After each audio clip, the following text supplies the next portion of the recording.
언니들과 함께 책 그리고 영화를 이야기하는 언니들의 북신의 살롱 조감독입니다. 안녕하세요, 유주입니다. 안녕하세요, 도희입니다. 안녕하세요, 은하입니다. 네, 오랜만에 만나네요. 그러니까요. 언니들. 새해예요. 새해잖아요. 맞아요. 2022년이 밝았습니다. 아, 지금 다들 한 살을 더 먹어서 그런지 파리해져서 나타났는데 언니들 헬스케졌어요. 괜찮아요? 컨디션들? 세상 헬스케. 괜찮습니까? 괜찮아요. 괜찮은데 이거 갑자기 컨디션이 나빠져가지고 이제 올해는 진짜 건강해야겠다라는 거를 다시 한번 생각하게 되네요. 그러게요. 아니, 유주님 엄청 헬스케졌어요. 이거 엄청 흥분했나 봐요. 아니 올해가 임인년. 임인년이라고 하더라고요. 음. 뭐 검은 호랑이띠? 맞아. 근데 그때 개띠가 올해 개띠가 운이 가장 그러니까 좋대요. 이런 미신. 난 또 미신을 또 너무 믿잖아. 그런 거에 너무 개띠세요? 저 개띠예요. 이렇게 나이를 또 밝히시는군요. 음. 그래서 지금 해가 시작하자마자 아직 음력은 오지도 않았는데도 벌써 저 영향을 94년생 개띠예요. 64년생 개띠. 94년. 94년생. 정말 말 같지도 않은 소리 하시네요. 올해 개들한테 좋은. 네, 뭐 3대 좋은 띠가 있는데 올해 운이 좋게 들어오는 그게 신기하다. 네, 개띠 중에 개띠가 그렇더라고요. 셋 중에 하나더라고요. 아, 그렇습니까? 음. 저는 드디어 삼재가 나갔는데. 삼재가 나갔는데 일이 없어. 왜 이렇게 일이 없지? 음력. 편히 싫으시라고. 몇 월부터 그럼. 설 2월 지나니까. 2월 초에 어. 우리 설날 아닌가? 맞아요. 아, 2월 그럼 1일 날 2월 생일이더라고요. 네. 2월까지 좀 네, 기다려야겠구나. 한 달만 기다리세요. 아니, 왜냐면 제가 연말에 정말 좋은 꿈을 꿨거든요. 주차장에서 저희 회사 주차장. 근데 그거 얘기해도 돼요? 사실 이미 꿈 지났잖아. 얘기는 그리고 하면은 돈 효력이 없다고 주고 그러던데? 사지 않으면 괜찮다 그랬어. 아. 그리고 꿈을 꾼 날 정오가 지나서 얘기하면 괜찮다 그랬어. 정말 미신이 판을 치는 곳입니다. 여러분 듣고 계신 거기 계신 여러분 죄송해요. 아니, 제가 정말 생생하게 꿈을 꿨는데 너무 여기 궁금해, 너무 지하 궁금해. 주차장 지하 주차장에서 제가 이제 출근을 하려고 딱 들어오는데 지하 주차장에 강아지가 하얀 백구가 새끼 강아지 5마리를 오. 이제 막 낳은 거예요. 출산을 한 거예요. 그래서 제가 그걸 보고 막 눈도 못 뜨고 있는 강아지들을 다 제가 한 품에 안고 집으로 데리고 들어가서 보살펴주는 꿈을 꿨거든요. 태몽 아니에요? 나도 5쌍둥이. 잠깐만. 태몽? 나는 태몽 그럴 일이 아니에요? 없는데. 누구의 태몽이지 그러면? 누구의 혹시 태몽일까? 친하신 누구 친구나 대식 꺼주기도 하잖아요. 근데 아니에요? 제 주변에 제 친한 친구 중에서는 지금 아이를 낳을 만한 내가 한번 상황이- 도전해볼까? 혹시 회임을 하셔서 지금 컨디션이 나쁘신 거 아니에요? 그런가? 네. 5쌍둥이인가? 네. 그래서 왠지 올해 제가 재물 운이 좀 들어오지 않을까? 아, 연말에 그럴 그런 수 있겠다. 꿈을 꿨다는 잘 거는 붙어 있어야겠다. 그러네. 또 개해니까. 네. 그럼 올해 새해 포부는 그것인가요? 오늘 갈기책 긁어 모으겠다. 네, 저는 그래서 올해 새해 소망은 돈을 좀 많이 갈고리로 긁어 모아가지고 제가 내년에는 꼭 사무실을 자가로 마련을 하고 멋지다. 싶다. 멋있다. 뭐 하나 한 5배 이상 터지는 거 아니야? 제발 그랬으면 좋겠다. 네, 그런 바람이 있다. 어. 언니들 혹시 새해 소망 2022년에 저는 일단 3가지가 있는데 하나는 소비를 좀 줄이는 거. 소비를 줄이고 또 하나는 제가 원래 운동을 싫어하는 사람이 아니었는데 최근 한 2년 동안 운동을 하나도 안 했더라고요. 그래서 운동을 좀 해야겠다. 대단하다. 근데 어떻게 그렇게 몸매를 유지하시죠? 오늘 또 되게 깜찍한 모자를 쓰고 왔어. 그러니까. 하나가 남았어요. 작년 새해에 왜 유주님이 숙제에 대한 이야기를 했잖아요. 맞아요. 제가 그 뒤를 이어받아서 올해는 내가 숙제를 열심히 해보겠다. 때가 됐지, 때가 됐어. 때가 됐어. 딱 나 그 숙제 때가 열심히 있어. 할게야. 어떻게 열심히 하고 있는 거예요? 그러면 이건 나중에 저녁 먹으면서 얘기할게요. 어쨌든 응원할게요, 숙제. 감사합니다. 저는 그냥 우선은 건강했으면 좋겠다라고 생각을 했고 올해는 뭔가 정말 새로운 걸 한번 도전해봐야겠다는 생각을 불현듯 했어요. 제가 12월 그 마지막 주 중에 언젠가 TV를 우연히 봤는데 그 메타버스 관련해서 NFT 요즘에 완전 핫하잖아요. 그거 관련해서 뭔가 프로그램을 막 이렇게 하더라고요. 전문적인 그런 내용을. 그걸 보는데 진짜 이해를 못 하겠더라고요. 그래서 그걸 보면서 와, 나 이러다 진짜 도태되는 거 아니야? 라는 생각을 맞아. 순간적으로 했어요. 그걸 보면서. 그래서 아, 그래, 나 뭔가 이런 웹이나 이런 메타버스 관련된 공부를 좀 해볼까? 라는 생각을 하면서 이것저것 뒤져봤더니 가장 쉬운 게 코딩이라고 하더라고요.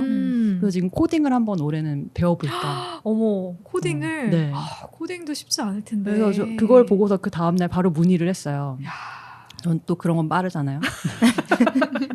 그래서 빅데이터 전문가 과정이 있길래 그걸로 이제 문의를 했더니 너 같은 쪼렙은 빅데이터 전문가 과정을 들을 수 없다는 답변을 듣고 쪼렙. 그건 좀 중고급 과정이래요. 그래서 초급 좀 더 과정. 초급 과정이 있으니까 그걸 먼저 시작해야 된다 그래가지고 뭔가 한풀 꺾이긴 했는데 야. 그래도 뭔가 한번 해볼까 생각 중입니다. 되게 응원해요. 필요해. 진짜로. 맞아. 필요할 것 같아서. 맞아. 음. 네. 네. 저는 아무런 새해 소망 같은 게 없었는데 갑자기 그냥 저는 이달의 목표? 이거 이상은 잘 못하겠어요. 1년치 무슨 계획 이런 건 잘 못하겠고 그냥 작년 연말에 이제 휴대폰은 저장 공간이 없어서 사진 정리를 하다 보니까 맞아요. 네. 나 올해 한 해 동안 한 게 별로 없는 것 같았는데 보니까 또 여기저기 많이 갔고 좋은 시간도 많이 보냈고 제가 되게 행복하게 보이더라고요. 얼마 안 됐는데도 제가 또 까먹었더라고요. 그래서 2022년에는 좀 그러니까 그 순간순간 재밌게 사는 것도 중요한데 그걸 좀 잘 기억하는 것도 노력이 필요한 것 같아서 뭐 사진이든 뭐든 좀 잘 정리하고 기록을 해야겠다. 네, 그 정도입니다. 제일 어려운 거고요. 맞아요. 기록 중요해. 네. 참고로 저도 네. 가계부를 샀습니다. 나도. 와, 진짜 나도. 좀 아껴 쓰자. 그런 마음으로 나도 기록에 도전한다. 도전해봅시다, 언니들. 주인님이 비웃는데. 네, 이번 주는 제가 선정한 책으로 찾아왔는데요, 언니들에게. 네. 아주 얇은 책을 제가 추천해드렸죠. 스타트가 아주 좋았어요. 2022년. 제가 요새 느끼는 건데 확실히 집중력이 확 떨어졌다. 맞아. 책을 읽으면 자꾸 딴 생각이 들고 10페이지 이상 넘어가질 않아요. 맞아요. 그래서 고민을 했죠. 언니들과 어떤 책을 같이 읽으면 나도 즐겁고 언니들도 즐거울 수 있을까. 그래서 얇은 책. 이거 책이 100페이지 정도밖에 안 됩니다. 맞아요. 네, 아주 얇은 책이고요. 그리고 출판은 2000년도에 출간이 됐는데 이제 미셸 갱 작가, 프랑스 소설이에요. 프랑스 작가고 그래서 미셸 갱 작가의 처절한 정원이라는 책을 제가 추천을 해드렸죠. 네. 네, 근데 되게 특이하게도 이 작가님이 원래는 추리 소설을 쓰시던 분.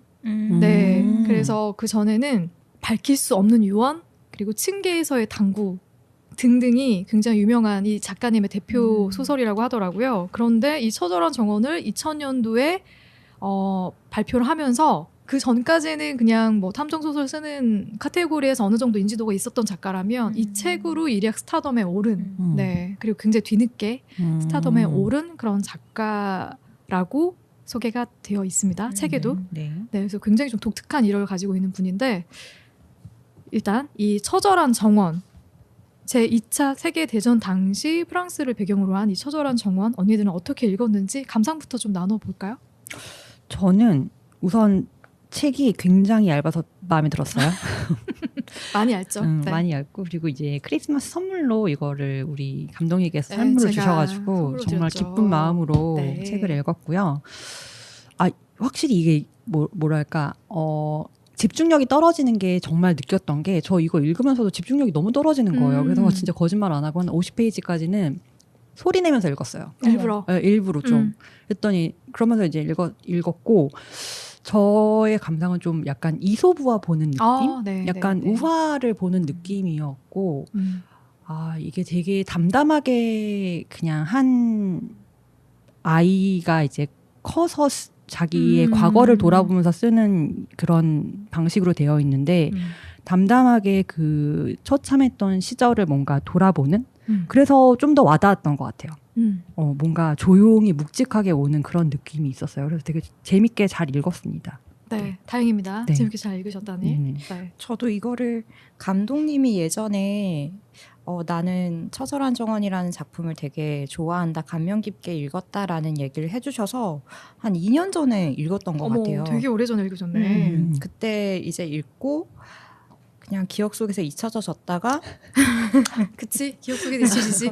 그냥 그럴 나이니까 그럼요. 재미가 없었다는 게 아니라 알겠어요. 그래서 잊고 있다가 이번에 감독님이 처절한 정원을 하려고 해요라고 했을 때 딱 떠오르는 거는 일단 삐에로였어요. 네. 그 삐에로 나오는 맞아요. 책이었죠? 라는 얘기를 했었고 그래서 이번에 이제 감독님이 정해주시고 선물로 주시면서 다시 읽어봤는데 근데 이번에도 읽으면서 사실 이 삐에로라는 소재 자체에 저는 좀 많이 꽂혔던 것 같아요. 네. 근데 되게 잘 선택한 것 같다라는 생각이 들었고 또 이 책을 읽으면서 우리나라의 뭔가 과거에 있었던 이런 역사적인 사실들도 많이 떠올랐던 부분들이 있어서 맞아요. 그런 네. 부분에서도 좀 재밌게 읽었었던 것 같아요. 네, 네. 도희님은요? 저는 되게 평범한 책이라는 생각을 했어요. 사실 읽었을 때 네. 이게 이렇게까지 감동을 줄 만한 뭐 세기의 뭐 이런 찬사를 많이 받았잖아요. 네. 근데 이게 그렇게 근데 다 읽고 나서 든 생각은 되게 평범한데 또 그런 면에서 특별하다. 왜냐면 사실 그런 점도 이해할 수 있잖아요. 어떤 소설이 작품이 나왔을 때 어떤 배경에서 사람들이 이걸 이렇게 많이 네. 읽었는가까지 사실 봐야지 의미를 다 저희가 전체적으로 알 수 있는 거잖아요. 몰랐었어요. 저는 1999년도에 이 모리스 파퐁 음. 분명히 화제가 될 만한데 전혀 모르고 있었고 이 사람이 무려 40년이나 잘 살다가 이때서야 네. 재판을 받았다는 것도 맞아요. 몰랐었고 네. 그래서 뭐 많이들 다뤄진 주제 소설이지만 이게 프랑스 배경으로 나왔다는 게 또 네. 의미가 있었던 것 같아요. 네.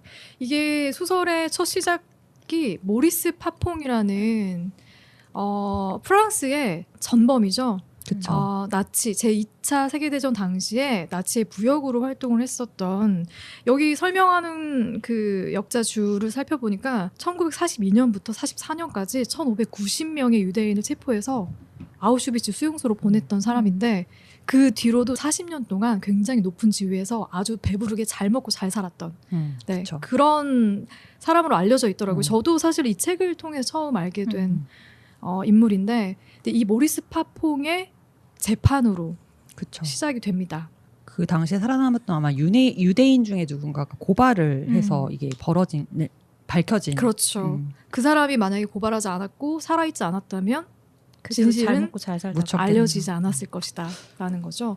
그래서 이 재판에 참석을 하려고 하는 한 남자의 이야기로 시작이 됩니다. 그런데 그 남자가 그냥 참석을 하려고 한 게 아니라 어릿광대의 옷을 입고 그쵸. 굉장히 보기에도 험불한 그런 복장에 우스꽝스러운 복장으로 재판에 참석하려고 하다가 제지를 당하는 장면에서 시작을 하는 거예요.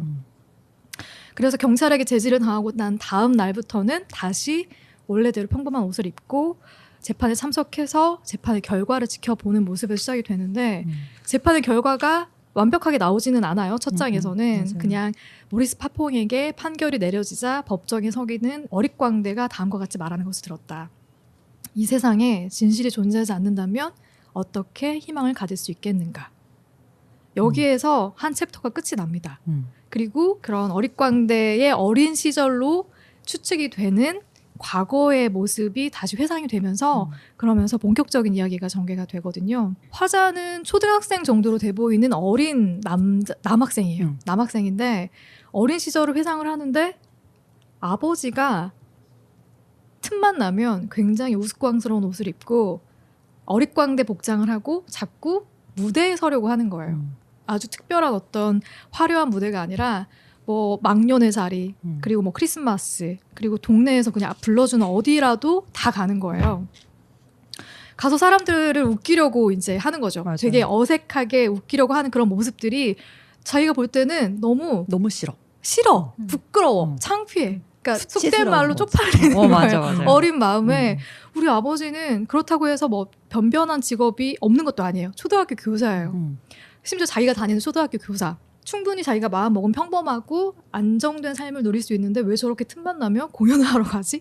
난 이게 너무 싫어. 창피해. 부끄러워. 그것도 막 헐렁헐렁한 코르셋을 입고 낡은 가방을 들고 그렇죠. 굉장히 잘하지도 않는데 그렇죠. 재능이 없어. 재능이 없어. 웃기지도 않아. 근데 사람들은 너무 좋아해.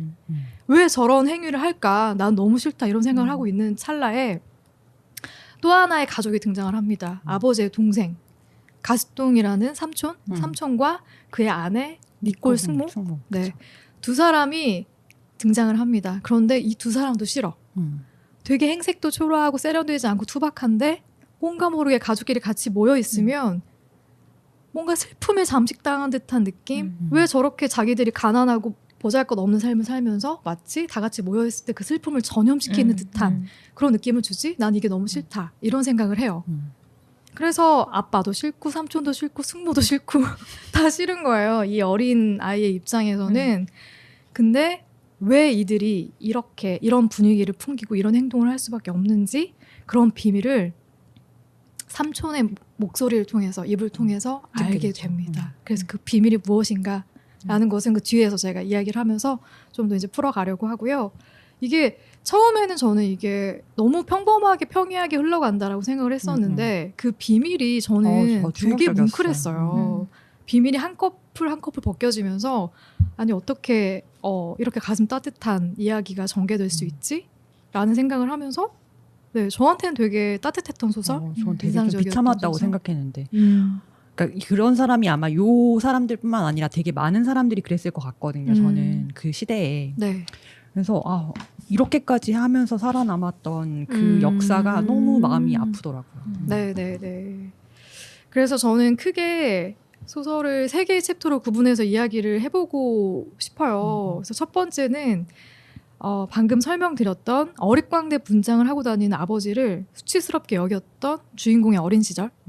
그리고 두 번째는 왜 아버지가 그런 모습으로 살아가게 됐는지의 비밀을 알게 되는 순간.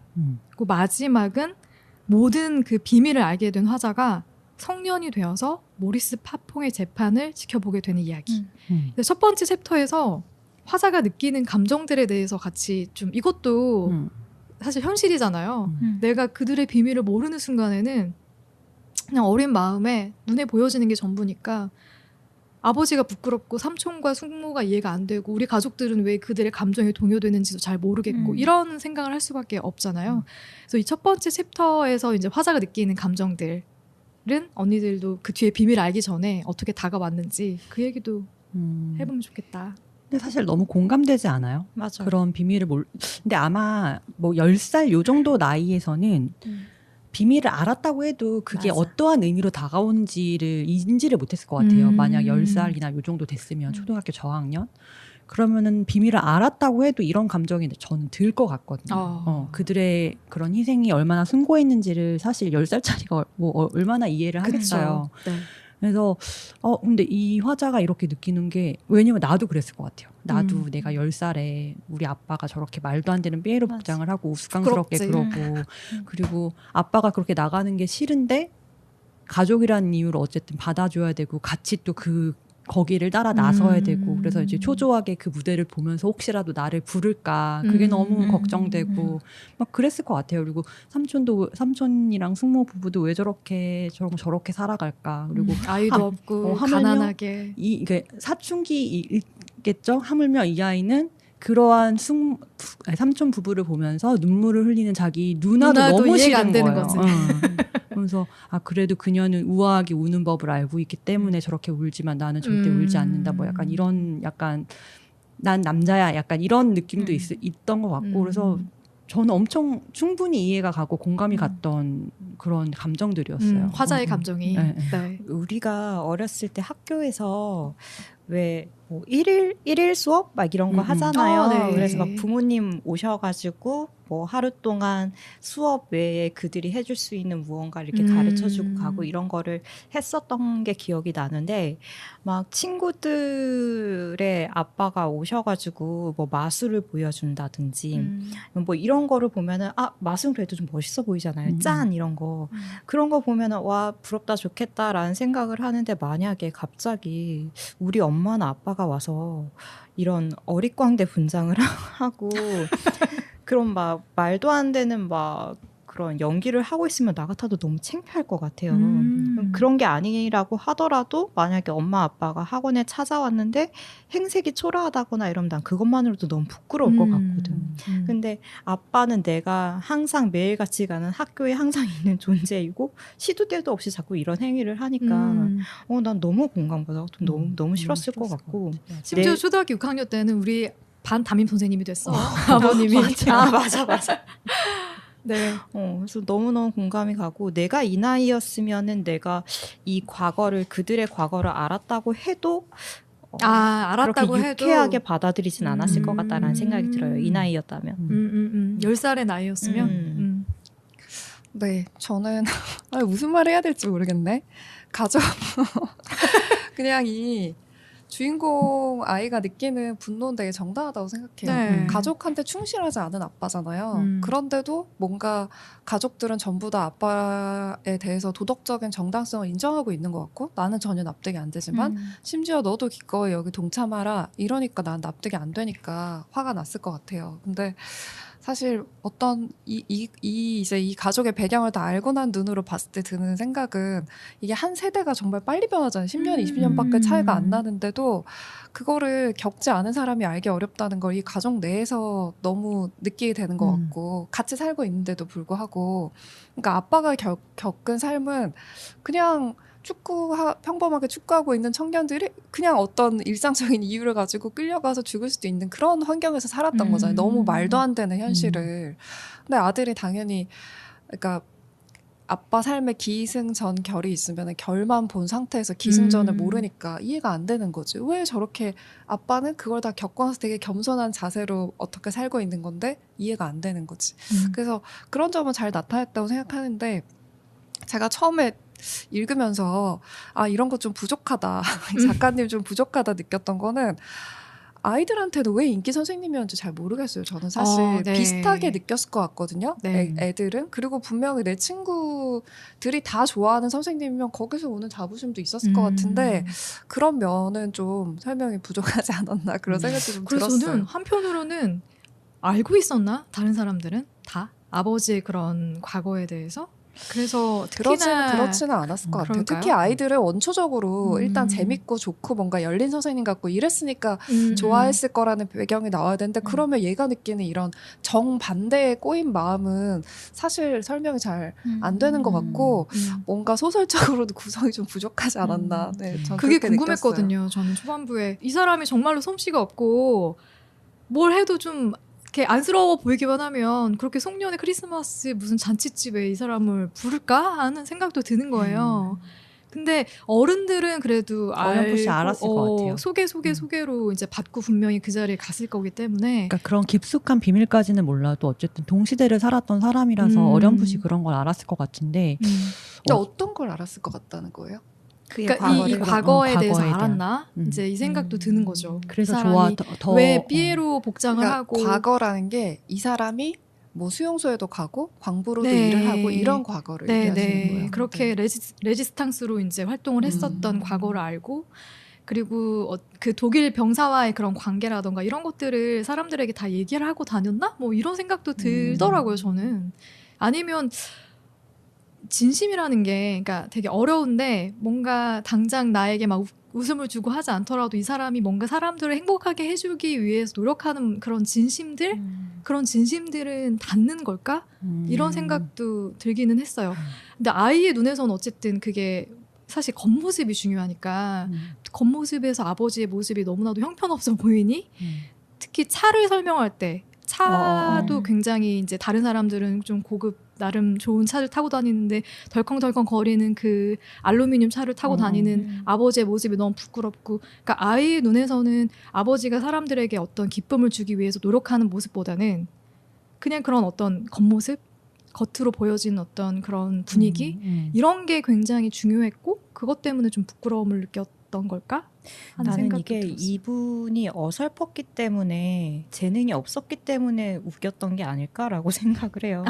그리고 네. 아이들은 어쨌거나 내 이야기가 아니니까 충분히 웃을 수 있는 맞아. 거야. 그런데 네. 나한테는 이 사람이 내 아빠니까 내 이야기니까 당연히 수치스러울 수밖에 없지 않을까? 만약에 남의 아빠가 이렇게 막 코르셋을 입고 나오면 웃기죠. 내 아빠가 코르셋을 입었다고 오마이갓 이렇게 되잖아요. 그래서 그거는 나는 그럴 수 있다고 생각은. 과거를 나 과연 유나님이랑 사람들이- 동기와 완전 똑같아요. 그래요. 그러니까 그러니까 과거가 뭐 알려지지 않았더라도 아이들 눈에는 그냥 왜 그런 경우 흔히 있잖아요. 물론 다른 사람들 눈에도 이상해가지고 저 사람 뭐야 이렇게 하는 사람도 물론 있는데 나는 괴로운데 다른 사람들은 아빠를 좋아할 때 더 괴로운 거. 맞아. 약간 그런 느낌이 좀 있지 않았나라고 저는 그냥 상상을 했어요. 그러니까 이 사람 어쨌든 이 작가님이 그런 부분 그런 배경에 대한 거를 충분하게 설명해주지 않은 것도 분명히 있었는데 어쨌든 그래서 왜 이러한 상황이 됐을까라는 거를 상상했을 때 뭐 그래 이런 케이스도 있을 수 있겠다라고 그냥 전 넘어갔던 부분이었던 것 같긴 해요. 그러니까 제가 쥐어짜서 생각하는 거는 그냥 어릴 때는 엄마 아빠랑 다 가깝게 지내고 싶지. 얘는 아직 되게 어린 소년이었던 것 같고 아빠를 이해하고 싶고 아빠처럼 되고 싶고 누구나 그래야 되는데 도대체 아빠가 바깥 세상에 왜 저렇게 돌아다니는지 내가 이해가 안 됐던 것 같아요. 그러니까 뭘 쫓고 있는지가 이해가 안 되고 그리고 그 부분도 얘기하잖아요. 돈을 한 푼 안 받는다는 게 더 화가 난다고. 재능 기부였죠 다. 차라리 사람들 앞에서 다 망가지고 막 이렇게 하더라도 우리 가족을 위해서 열심히 돈을 벌고 그럼 그걸로 또 내가 이해할 수 있잖아. 근데 그게 아니라 시간도 다 바깥에서 쓰고 돈도 한 푼도 벌어오지 않으면서 도대체 무엇을 위해서 저렇게 헌신을 하는가. 그게 해결이 안 돼서 화가 났던 것 같고 그러니까 뭐 광대도 싫고 차도 싫고 다 그랬지 않을까요? 사실 어릴 때는 우리 어른들보다 훨씬 우리 아빠가 좋으면은 남들이 보기에 되게 이상해도 이게 뭐가 이상해? 이렇게 할 수 있는 나이잖아요. 저희 조카를 보면 뭐든지 다 좋아요. 가족이랑 관련된 거는. 근데 그 이면에는 뭔가 아빠에 대한 이 해결되지 않는 그런 면이 있어서 이렇게 화가 나지 않았을까. 네. 그렇죠. 맞아. 바깥에만 좋은 사람? 난 왜? 맞아. 도대체 왜? 그런 주말도 사람이 없으니까. 그치, 주말에도 가족끼리 놀아 놀아야 되는데 그게 안 되고. 가족끼리 쭈삣쭈삣하면은 좀 안 갔으면 좋겠다라고 약간 부정적인 내색을 하는 것 같으면 그 또 연극을 시작한다고 하잖아요. 그렇게 느끼는 거지. 그렇게 느끼는 거지. 아버지는 또 연극을 해서 우리가 뭐 다시 잘 다녀오라고 얘기할 수밖에 없게 만든다. 근데 나는 그런 심리묘사 되게 잘했다고 생각했는데 그래, 아이의 그건 마음에서 잘했어. 진짜 그렇게 생각할 수 있을 것 같아. 진짜로. 네. 그래서 이게 모든 이런 불편함과 부정적인 감정들은 아버지와 삼촌에 대한 비밀을 알기 전에 일어나는 감정들이에요. 근데 그 뒤에 얼마 지나지 않아서 왜 그들이 그렇게 행동할 수밖에 없었는지에 대한 비밀이 밝혀지는데 자, 비밀에 대해서 이제 공개해 주세요. 네, 벗겨보죠. 그냥 평범한 어느 날이었어요. 그런데 영화를 같이 온 가족이 삼촌 부부까지 같이 해서 보러 가게 됩니다. 영화를 보러 가는데 독일 감독이 만든 영화였죠. 달이라는 제목의 영화를 보러 갔는데 자기는 너무 평범한 거야, 영화가. 영화 스토리도 줄거리 자체도 그냥 아이들이 그 독일 그 나치 휘하 아래에서 다리를 지킨다. 뭐 그런 맞아. 얘기였는데. 그러다 그냥 죽는. 그러다 죽는 뭐 그런 얘기였고 자기는 사실 보고 나서 별 인상이 남지 않은 거예요. 자기네 나라 얘기도 아니고. 자기네 나라 얘기도 아니고. 근데 자기를 제외한 나머지 모든 사람들이 그 영화를 보고 나서 감동에 벅찼어. 눈시울이 붉어져 있는 거야. 도대체 저들은 왜 저렇게. 그리고 영화 엔딩 크레딧이 다 올라갈 때까지 그 자리를 뜨지 못하고. 그런 걸 보면서 화자는 뭘까? 이런 생각을 하는 거죠. 그래서 이제 영화가 다 끝나고 밖으로 나왔는데 이제 어느 바에 앉아서 잠깐 삼촌이 이제 마음의 준비가 됐다는 듯이 왜 아버지와 자신이 이런 삶을 살게 되었는지에 대한 비밀을 얘기하기 시작하는 거예요. 아버지와 삼촌이 청년 시절에 이 당시 이제 세계 2차 대전이 터졌을 테니까 그때 프랑스가 독일에게 점령이 되어 있는 상태였죠. 그때 레지스탕스로 활동을 하게 됐는데 그때는 그게 뭔지도 모르고 그냥 그게 있어 보여서 활동을 했던 거예요. 딱히 어떤 가치관이 있었던 건 아니야. 젊은 그들도 사람의 어렸을 시기에 어렸으니까. 별 생각 없이 그게 좋은 것 같아서 했는데 첫 번째 지령을 받은 거예요. 그 첫 번째 지령이 기차역이었죠. 폭파하라고. 기차역을 폭파시켜라. 그래서 그냥 지령 받았으니까 폭파시키고 나오는데 너무 뿌듯한 거지 자기들은. 와 이제 뭔가 해냈다 그랬는데 뭐 얼마 지나지 않아서 체포가 됩니다. 독일군에 의해서 누가 의심스럽다라고 고발을 받아서 제보를 받아서 네. 제가 요즘 단어가 기억이 안 나. 제보를 받아서 누가 의심스럽다라고 제보를 받아서 4명의 이제 범인이라고 예상되는 그런 용의자들을 색출을 한 거예요. 독일군이. 그래서 그 4명을 가둬놓고 신문을 하기 시작하는 거죠. 너희들 중에 범인이 있으니 빨리 밝혀라. 자진 신고해라. 그러면 나머지는 살려주겠다. 누가 폭발을 시켰느냐. 그런데 형과 그 동생, 삼촌은, 아버지와 삼촌은 우리가 이거를 자진 신고를 해야 되냐. 네가 자수를 해야 되느냐 말아야 되느냐 하는 그런 기로에 놓여 있는 상황이었어요. 근데 그 와중에 독일 병사와 만나게 되는데 처음에는 그냥 굉장히 악랄한 사람일 거라고 생각했는데 샌드위치를 가지고 막 저걸링을 하면서 묘기를 보이고 그걸 실수로 하나를 툭 떨어뜨린 거죠. 그래서 이 새끼 실수했다 그랬는데 두두두두둑 나머지까지 다 떨어뜨리면서 이 사람은 우리를 괴롭히려고 한 게 아니라 긴장을 풀어주고 뭔가 도움을 주기 위해서 저런 웃음을 주기 위해서 행동을 했던 거구나라는 사실을 깨닫게 되는 거예요. 그리고 앞에 떨어진 샌드위치를 허겁지겁 다 먹어치우고 그러면서 뭔가 묘하게 긴장이 되어 있는 상황에서 그 병사를 통해서 긴장을 풀고 자기도 모르게 웃게 되고 그런 순간순간들을 경험을 하는 거죠. 그 와중에 자기들이 이제 안 되겠다. 이제 우리 그냥 자수해야 되지 않을까라고 생각을 하고 있는데 독일인 병사가 얘기를 하는 거죠. 자수를 한다는 것 자체는 그들이 만들어 놓은 그 기준에 그냥 응답을 하는 것일 뿐이다. 자수를 하지 말고 끝까지 버텨라. 그 얘기를 해주는 거죠. 그래서 끝까지 버티기로 마음을 먹는 그 순간에 자수를 하는 다른 사람이 나타난 거예요. 그쵸. 그래서 그들은 구출이 됩니다. 거기에서 풀려나요. 사실 자신들이 범인인데 도대체 누가 자수를 했다라는 거지? 폭파 사고가 있었던 기차역에서 전기공이 수리를 하고 있었는데 거기에서 자기들이 폭파 지령을 받고 역을 폭파시키는 바람에 생사불명의 상태로 빠져든 거예요. 온몸에 화상을 입고. 그래서 그 상태에서 이제 아내와 같이 상의를 한 끝에 무고한 사람들이 저렇게 독일군의 손에 죽어가게 내버려 둘 수 없다. 곧 죽을 운명이니까 차라리 내가 범인이다라고 자수를 하고 그들을 무고한 생명을 구해내겠다. 그렇게 온몸에 화상을 입은 남자 전기공은 총살을 당하고 무고한 사람들을 구해낸 상황이 된 거죠. 동생과 형은 그 얼마 지나지 않아서 찾아갑니다. 그 아내를, 전기공의 아내를 찾아가서 자초지종을 다 설명을 하죠. 자신들이 그랬고 뭐 그런 행위를 벌였었고 너무나도 죄송하다라고 얘기를 하고 그 아내와 동생이 결혼을 하게 된 거죠. 그게 니콜 승모였던 거죠. 맞아요. 그리고 그 영화의 감독이 같이 함께 보러 갔던 영화의 감독이 바로 그 당시에 독일인 병사 베른이라는 이름의 독일인 병사였던 거예요. 그래서 아버지는 그때 받았던 본인이 이제 굉장히 힘든 상황에서도 자기에게 웃음을 주었던 그 독일인 병사의 행동을 기억을 하고 자기가 그 생각을 그대로 이어받아서 사람들에게 웃음을 주는 그런 사람이 되고 싶다고 생각을 했던 거예요. 그리고 그 당시에 베른의 직업이 어릿광대였어요. 원래 어릿광대라고 얘기했었죠. 희극인이라고 얘기했었나요? 어릿광대.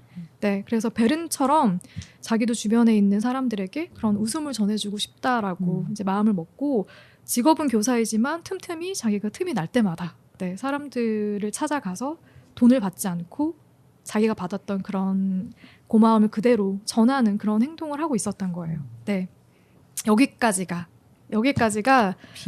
비밀의 가족의 비밀이었던 거고.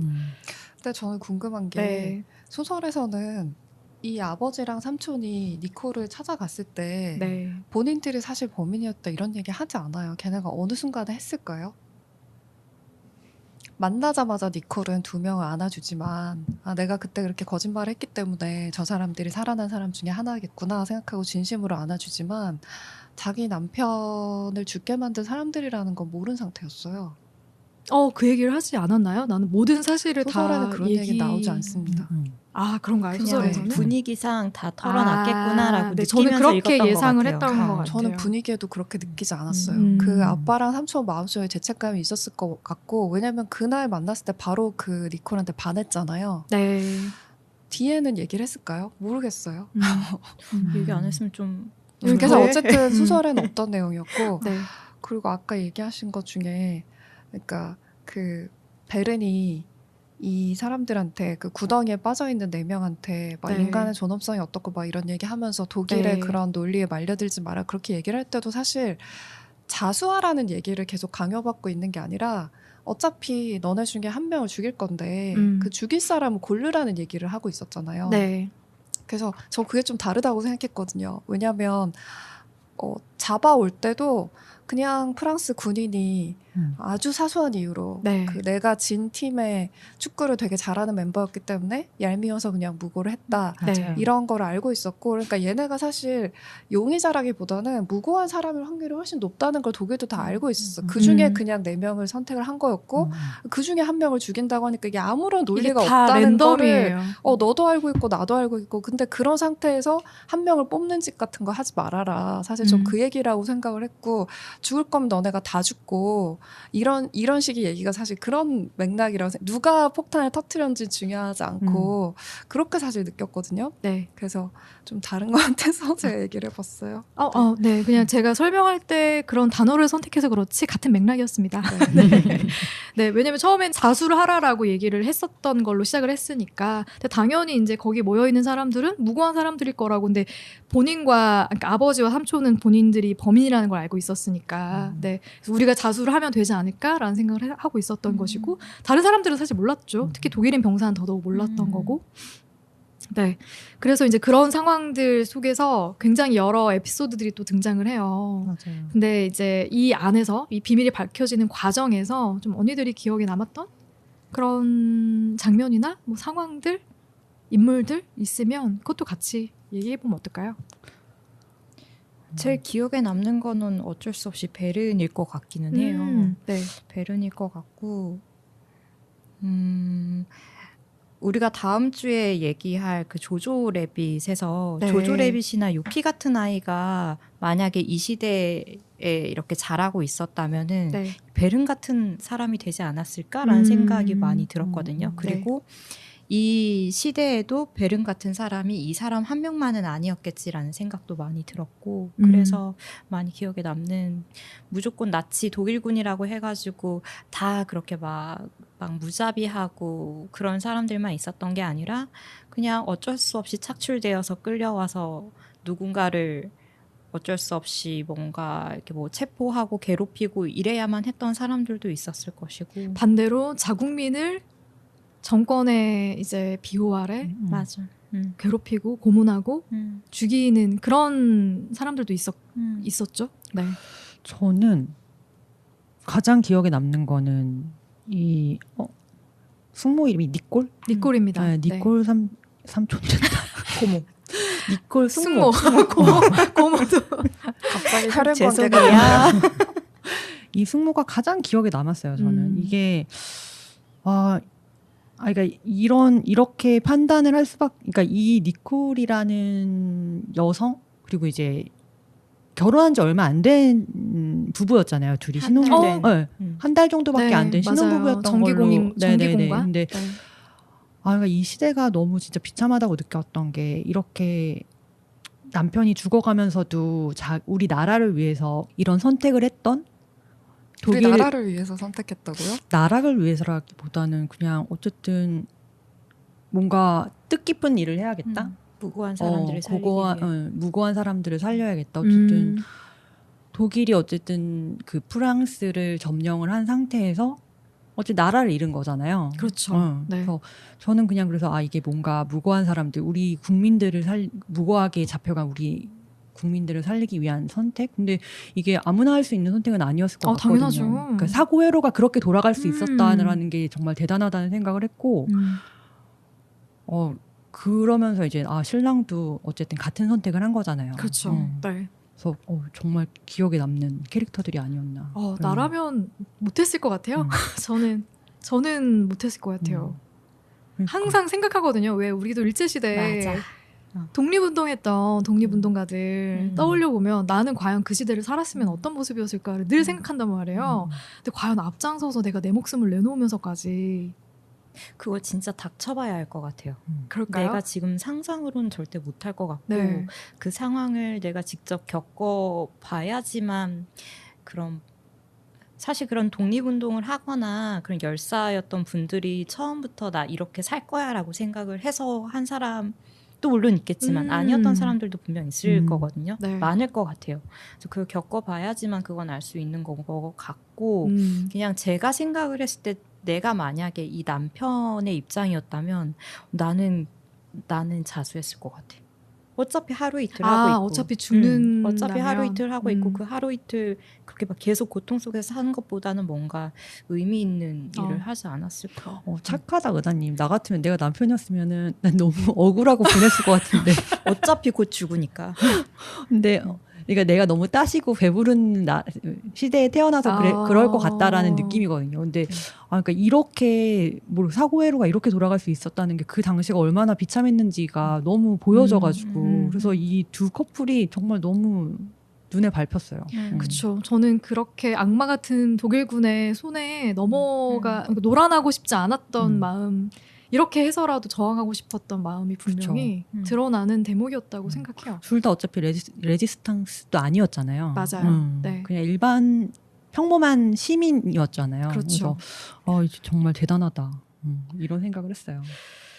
그리고 이렇게 해서 비밀이 밝혀지고 나서 엔딩으로 이제 넘어가는데요. 근데 속도가 굉장히 빨라요.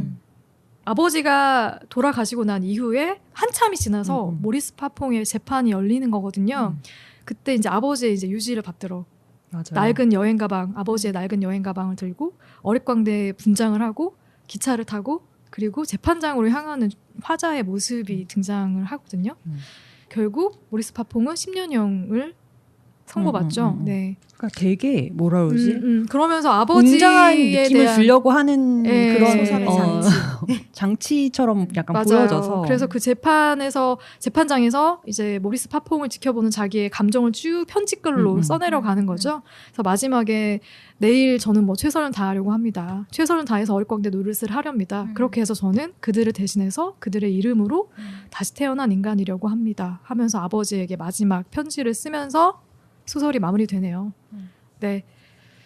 이 엔딩까지 해서 근데 작가가 그냥 하고 싶었던 얘기를 하는 것 같아요. 맞아요. 이건 뭐 화자의 아버지의 어떤 그 유지를 받든다는 메시지도 있지만 작가가 모리스 파퐁의 그런 재판을 보고 나서 느꼈던 감정들을 소설로 엮어낸 거 아닌가 하는 생각도 저는 들더라고요. 어떠세요, 이거 보시면서 어떤 생각 드셨어요? 어릿광대랑 삐에로는 사실 동의어가 아니거든요. 그래서 어릿광대 중에서도 삐에로는 슬픈 캐릭터예요. 그래서 항상 눈 밑에 눈물 자국이 있고 이런 캐릭터인데 그래서 이 삐에로가 뭔가 겉으로는 이렇게 표정을 알 수 없는 뭔가 이렇게 큰 입을 웃고 있는 큰 입 아니다. 삐에로는 울고 있구나. 아무튼 표정을 알 수 없지만 얘는 되게 항상 슬픈 캐릭터이고 아빠는 항상 그런 삐에로 분장을 하고 이렇게 돌아다녔잖아요. 그래서 그게 뭔가 사람들을 웃기려고는 하지만 이 사람은 뭔가 슬픈 과거를 품고 있는 사람, 뭔가 나만의 그들을 추모하는 나만의 의식 같은 거였다고 생각을 해요. 그랬는데 아빠 세대에서는 아빠 혼자 그렇게 남몰래 슬픔을 간직하면서 나만의 추모 행위를 해왔고 아들의 세대로 가서는 이거를 뭔가 공식석상에 내가 이 삐에로 분장을 하고 감으로 인해서 이거를 사람들에게 더 적극적으로 알리려고 하는 태도를 좀 보여주려고 한 거 아닌가? 그 정도 생각? 뭐 저도 물론 개인적으로는 별로 공감이 가진 않지만 그냥 그런 장치가 아닐까? 훌륭하다. 그렇게 생각을 했습니다. 완전히 나은 것 같은데? 지금 텐션 올라왔어.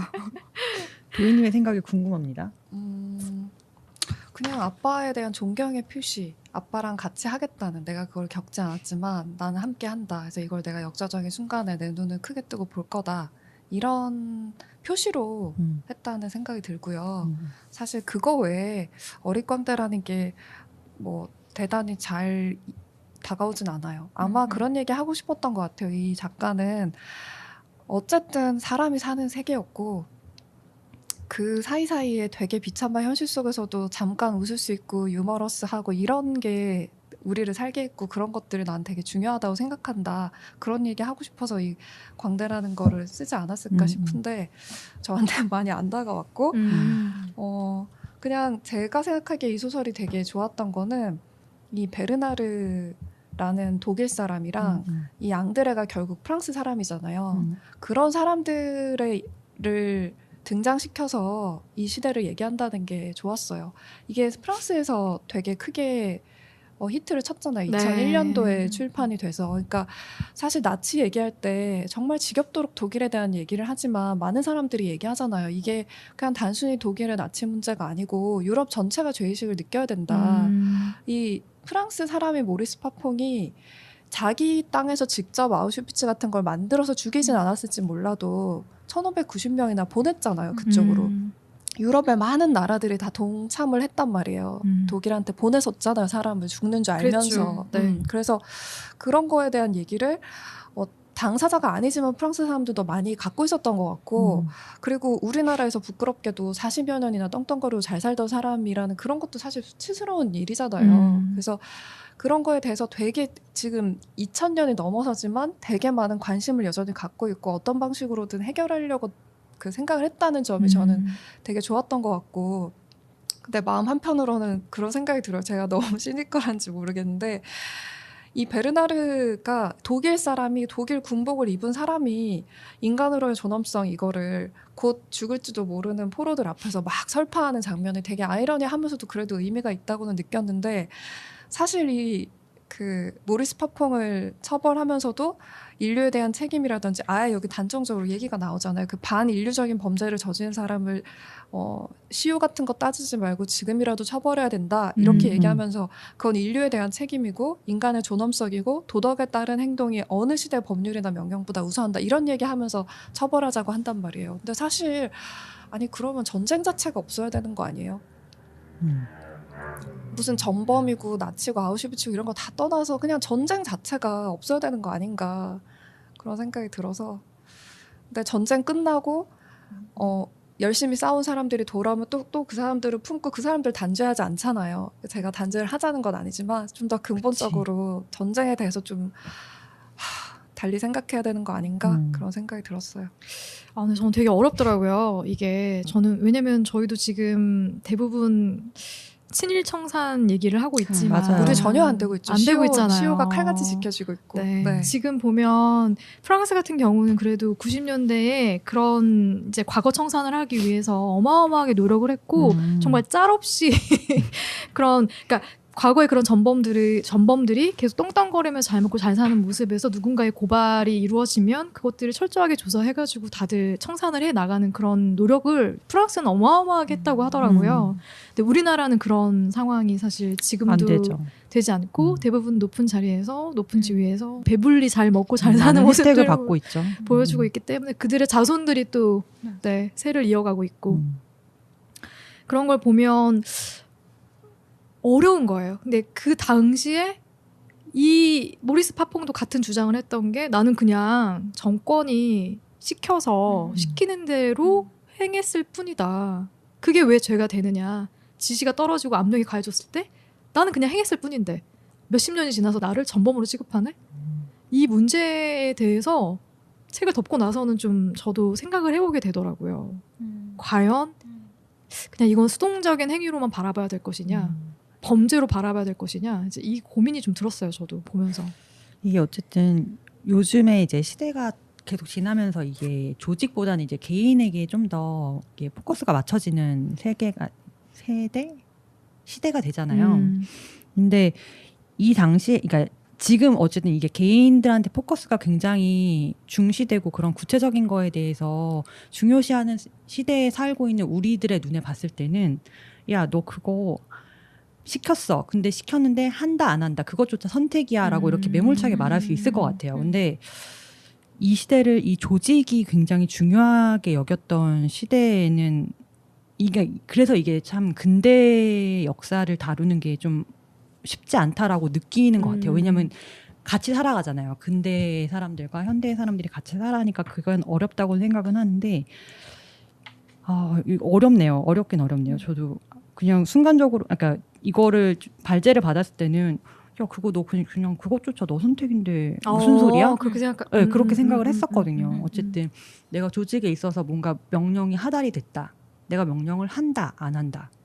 사실 두 가지 중에 하나를 선택할 수 있는 부분이라고 우리는 생각하잖아요. 근데 군대는 복종하지 않으면 죽음이죠. 그렇죠. 그러니까 근데 지금 이렇게 얘기를 듣다 보니까 아 그러네. 만약에 내가 명령을 제대로 이행하지 않으면 나에게 죽음이 다가온다. 그렇다면 난 어떻게 행동을 그렇죠. 할까라고 생각을 하니까 이게 쉽지 않은 문제이기는 한데 결국에는 이게 같이 살아가는 사람들이 같이 살아가는 시대인 거잖아요. 그렇기 때문에 이 책에서도 맨 처음에 다루는 얘기가 있어요. 진실 어쩌고 하는 얘기 하나 있죠. 이 세상에 진실이 존재하지 않는다면 어떻게 희망을 가질 수 네, 있겠는가? 이것도 그렇고 바로 그 다음 챕터 처음에 과거에 대한 기억을 잊는다면 어떻게 미래에 대한 희망을 가질 수 있겠는가. 이게 사실 정답이 아닐까요? 어쨌든 그러니까 이게 어려워요. 어렵죠. 네, 진짜 어려워요. 현대의 기준으로 과거에 일을 했던 네. 거에 대해서 뭔가 처벌을 한다는 게 어려운 거는 맞는 것 같아요. 어떻게 처벌을 할 것이냐도. 근데 그 유주님이 굉장히 좋아하시고 저도 즐겨보고 있는 꼬꼬무 같은 프로그램이 의미가 있다고 제가 꼬꼬무. 생각하는 이유가 계속 얘기하는 게 사실 하나거든요. 기억하는 게 필요하다. 맞아요. 왜냐하면 기억을 해야 그 당시에 현재인 그 시대에 속해 있는 사람들도 와 지금은 괜찮겠지만 나중에 이거 정권 바뀌면 나 진짜 욕먹을 수 있겠는데 이런 경각심을 줄 수 있다는 거잖아요. 우리가 후대에도 분명히 기억이 될 거야 이런 마음을 인류가 다 갖고 있어야 사람마다 각자 다르겠지만 어쨌든 최소한 이거는 지켜야 된다는 그 선을 안 넘을 수 있지 않겠냐. 그래서 맞아요. 그냥 과거에 일어난 일이라고 생각하고 끝내면 안 되고 우리가 지금 계속 기억하는 게 그래서 의미가 있다. 오늘날 일어난 비극도 막을 수 있다. 전 그 메시지에 되게 공감이 되거든요. 그래서 우리가 사실 우리는 더 관련이 없는 곳이잖아요. 유럽에서 일어난 일이고 그렇죠. 프랑스 사람이 쓴 거지만 맞아요. 이게 의미가 있는 이유가 오늘날에도 나는 수용소가 저기 중국에 있을 것 같거든요. 100%. 오늘날에도 일어난 일이기 때문에 저희가 이런 얘기를 하는 게 의미가 있는 거죠. 네. 뭐 저도 다 똑같은 생각일 수밖에 없고 그 시대를 살아보지 않았기 때문에 직접적으로 체험을 한 게 아니기 때문에 그냥 이 시대를 살고 있는 사람의 입장에서는 그냥 이상적인 대답을 할 수밖에 없는 것 맞아요. 같아요. 그래서 그냥 내가 사느냐 죽느냐 혹은 뭐 잘 사느냐 못 사느냐의 문제를 떠나서 매 순간 조금 더 가치 있는 삶을 위한 선택을 해야 되지 않나. 근데 이게 저는 되게 크다고 생각해요. 우리가 이렇게 만나서 이런 얘기를 하고 이런 시간이 쌓인다는 게 결정적인 순간에 우리가 어떤 선택을 할 때 진짜 영향을 안 줄 수가 맞아. 없어요. 내가 입 네. 밖으로 뱉은 말은 어떻게든 영향을 미치게 돼 있어. 왜 한참 우리 광복 50주년? 70주년이었나? 저렇게 비어있는 동공. 45년 3.1운동 100주년 2019년이었잖아요. 그때 한참 막 무한도전에서도 그 시대 배경으로 해가지고 이것저것 콘텐츠도 많이 만들어지고 노래도 만들고 막 그랬던 걸로 기억을 하는데 그래서 저는 이 책에 대한 한 줄 평을 자연스럽게 한 줄 평으로 네. 넘어갔네. 역사를 잊은 민족에게 미래란 없다. 그런 맞아요. 말씀. 역사를 네. 그래서 저는 이 책을 역사를 되돌아보게 하는 우리의 역사를 되돌아보게 하는 책이 아닌가. 네, 그런 생각을 해봅니다. 근데 이 책은 다 한 줄 평이 비슷할 것 같아요. 전 아까 얘기했듯이 그 과거에 대한 기억을 잃어버린다면 어떻게 미래에 대한 희망을 가질 수 있겠는가. 저 이게 그거예요. 그렇게 얘기했구만.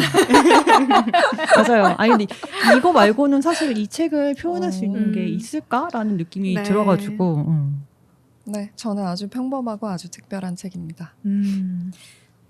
저는 책을 읽을 때 책의 제목이 왜 저 제목일까를 많이 생각하거든요. 저도 그 생각했어요. 그리고 보통 책 같은 거 보면은 맨 앞에 시의 한 구절을 이렇게 인용을 하는 책들이 가끔씩 있는데 맞아요. 그런 게 들어가 있으면 나는 왜 이 시를 굳이 인용을 했을까를 되게 많이 고민을 해요.